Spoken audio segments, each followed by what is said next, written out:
When people think about shopping at a department store in Thailand, Central is often the first name that comes to everyone's mind. It's a large and long-standing department store chain with most branches in Thailand. Central has rapidly expanded its branches across generations, various major cities throughout the country. Besides the Central brand, they also own Robinson Lifestyle, hotels, property development, you name it. Behind Central's success story, the legend is the Jiratiwat family, who ranks among the top 5 wealthiest family in Thailand in 2023. Central acquired almost all the land along the SkyTrain routes in Bangkok. These strategic locations have provided the perfect setting for the group iconic shopping malls from Central World, Central Chitlom, and Central Embassy. The group's ambitions extend beyond Thailand's borders, with a growing international footprint that spans not only Asia, but also Europe. Central has boldly ventured into Europe, acquiring renowned department stores such as Rinascente in Italy, Ilum in Denmark, Kadawi in Germany, and Globus in Switzerland. These landmark establishments in the heart of major cities represent a significant expansion of the group's global footprint and vision. The most recent Central Group acquisition of the Selfridges from the Western family in UK is another significant milestone. This acquisition grants Central Group the management rights of 18 department stores. The iconic yellow Selfridges in the heart of London caters to people of all ages and style, offering everything from high street to high-end. And all designers launches the new limited collection here. It's always the place to be seen in London, and many global figures from royal and celebrities shop here.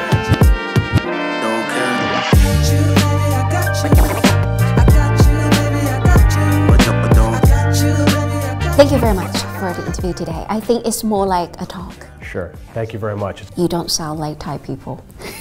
I trust you. I am a Thai person. My mom's Thai, so I'm 50% Thai. I mean, I spent all my summers as a young kid in Thailand working in the store, starting as a translator from the age of 7. So, I mean, our family puts a very strong emphasis on being active in the company and, you know, showing your worth. Wow, that sounds a lot of pressure. Is that a family strategy?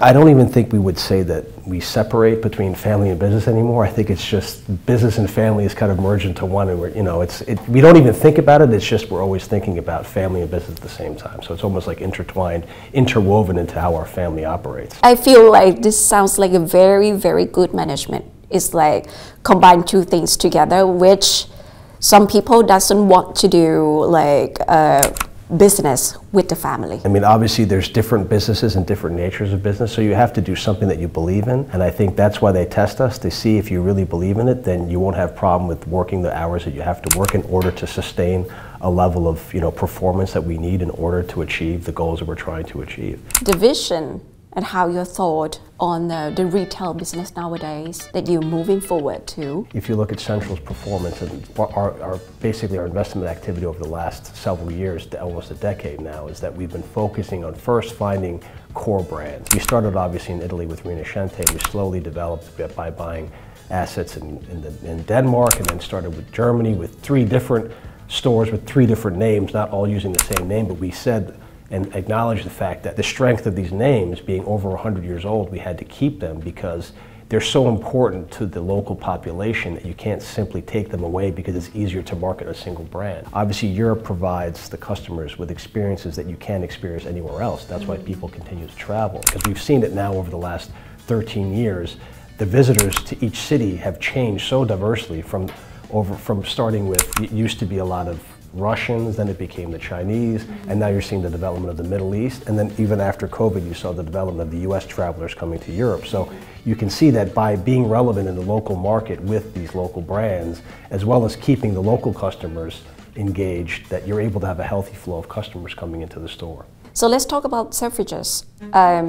Why Selfridges? There are lots of department store like Harrods, for example. Why Selfridges? That's a good question. I mean, for us, I've always been a huge fan of Selfridges, of course. You know, it's personally for myself, you know, my own experiences. I've always thought Selfridges was such a strong brand. But it also marries very well with the rest of our portfolio. As we said, we try to market ourselves as more of a democratic shopping experience where people can spend €1 versus people spending 10, 20,000 euros. What is that? How does that an experience for the customer? Well, if you're buying, €15 worth of lipstick and you're standing next to someone who's buying a Chanel handbag and you're still carrying the same shopping bag, it gives you the same feeling, right? Mm-hmm. So that's the experience that you can't really replicate by buying online. And then our stores on top of that offer this F&B experience. So after you go shopping, you end up going upstairs to the same bar as that person who just spent 20,000. You feel like even though you spent 15, you felt like you spent 20.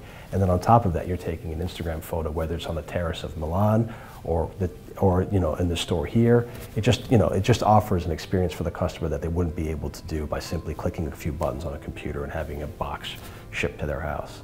So I think the very important point is yes, having these experiences in the store.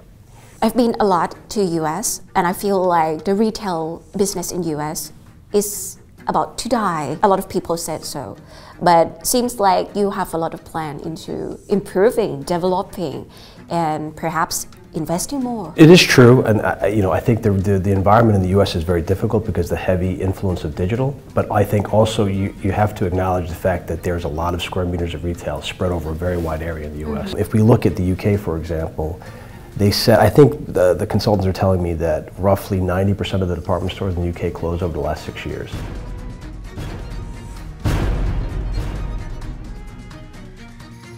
And why is that? Probably because there is too much square meters. And that's specifically why Central had been focused on investing only in city center locations for the last 12 years in Europe. We kind of protected ourselves against that in the sense that we're focusing only where there's high traffic. But of course we're cognizant of the issues that are facing retailers today, which is the heavy influence of digital, and how do we basically marry the physical with the digital in order to create an experience which is unique, which draws more people in. I see. Yeah. So do you plan to combine O2O, like online to offline, as of I think retail is about experience, yeah, which is quite opposite way to talk about commerce. You don't have the experience, you have something in mind that you want to buy and you want to do it quick. So what do you think about that? This is a very complex question, so thank you for putting me on the spot. But I think with respect to digital, obviously there's several elements to it. Yes, we want to make things easy. So obviously we know that there's customers in Asia who like to use WhatsApp or use Line to request certain items from our personal shoppers, which we do offer in several of our stores, which is WeChat or WhatsApp shopping, which makes things very easy because it allows the customer to take a picture of a bag and say, I'd like this specific Chanel handbag. And it gives our salespeople an opportunity to say, look, we don't have this bag, or we do have this bag, you can come get it, or we can ship it to you. Or if we don't have the bag, we can alternatively say, well, we don't have this specific bag, but however, we have these 10 other bags. And it offers the opportunity for the customer to have an experience and also be educated as to the other items that we have in the store. But then on top of that, offers a cross-selling experience, right? Because maybe they want something else that they didn't even know, a pair of shoes, a scarf, a coat, and basically giving them insight into what the trends are, latest trends are for the respective seasons, to allow the customer to have a full experience and basically get something out of the knowledge of our sales staff. Then you can just apply into the concept of management in Selfridges and other, Ireland, Germany. In order to be the city of the store of that city, you have to have, of course, the main elements, which is the brands that attract the people, but you also have the brand mix within the store sprinkled in there, which basically brings you the Milan experience, brings you the Rome experience. So for example, in Rome, we have the opportunity, we have the historic aqueduct, which is in the basement, which is basically a part of the history of Rome, which not many other stores probably in the world probably can have and can boast of having. But then on top of that, of course, we have all the luxury brands. And then when you go to the top terrace, you can see a beautiful view of Rome that not many other people can offer. So I think that's just one element of, how do we, offer the unique experiences per store. Why do you have to go to Rinascente Rome as opposed to Milan? Well, that's the reason. But I think the funny thing is, after all this time, and since Rinascente was first, we see that Rinascente actually is, by square meter, the most profitable business that we have currently right now. Really? So, yes. And so, still? Still now, yes. If you look at just profitability in terms of the size, in terms of the sales as a percentage, it is the most profitable.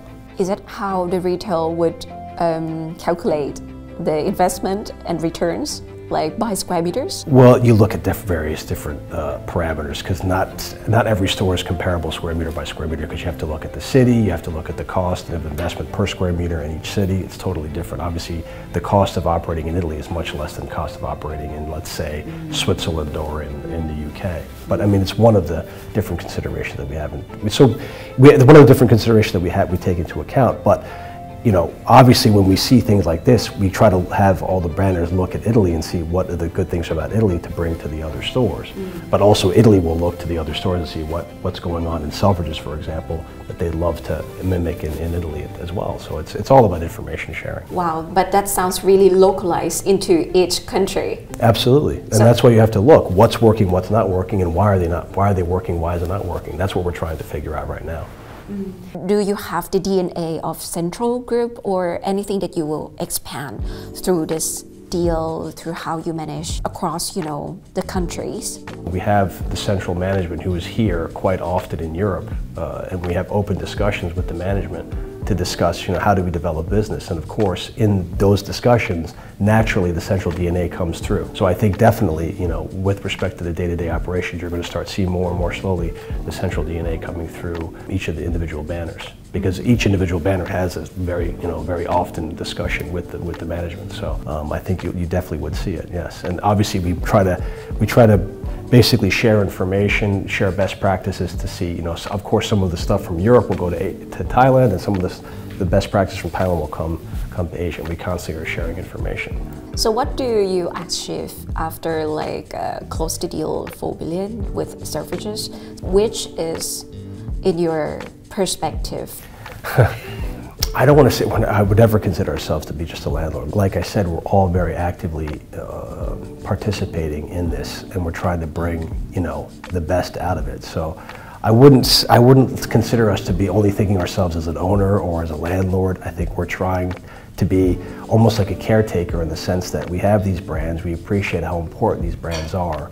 And, you know, I take it personally, so that's why I work on it 24/7, because we believe in it and we want to see it, you know, be the best it can be and still provide these unique experiences to the customers that I hope they can't get anywhere else, and that's what keeps bringing them back. Sounds like a very happy ending. Have to say congratulations for that, Thank you, even thank it's you too very late much. to Yeah, say yeah, so. But so last question, Kun Sean, as of you are Thai, and then we are so proud of you, like doing a lot of hard work here, expanding the business. So could you give us some hint for Thai people?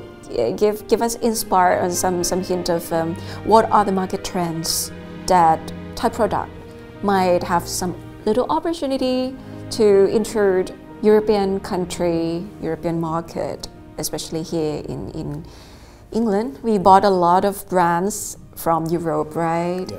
The biggest trend, I mean, it's been a trend, it's not a new trend, but I think the biggest trend that we're seeing is, you know, sustainability being such a big part of you know, the customer's expectation in terms of us being responsible retailers.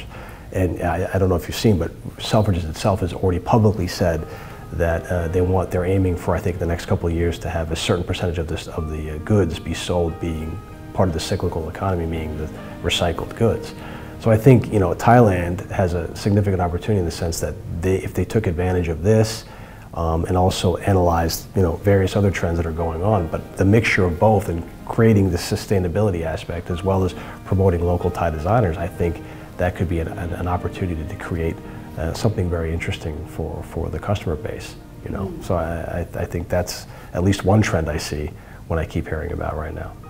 Do you have the policy to apply the data management or AI so far this day to the retail management? Yeah, we have not. I can't speak to it because I'm not 100% sure.